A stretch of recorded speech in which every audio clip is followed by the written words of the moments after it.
with the shoulder, which is this white part here, that's one of the hardest things in this whole project to replace. You'd start off with this arm first. There's a screw over here that you'd take off. After that, you'd take off these nuts on the side here. You only need to take off the first one. The second one, that's attached to this bad boy here. This bad boy here. And then that's attached to that. So rather than taking out all of that, you just need to take out the first one. After taking out the first one, chain comes out, and then you can take out the shoulder.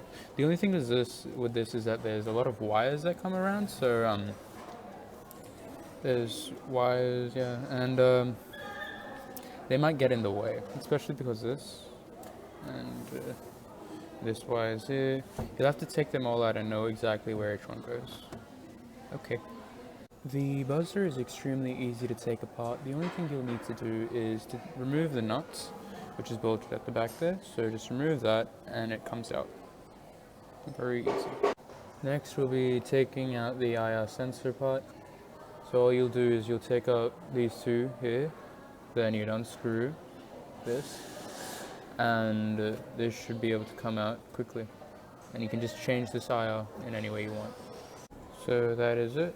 Just unscrewed it, loosened that a bit, and this came straight out. So I can change the pipe, and I can also change the IR sensors. These are also quite easy. If I unscrew that and take out the pins here, then I can replace the IR sensors. All I need to do then is unscrew it from here, and the individual sensor and receiver can be seen.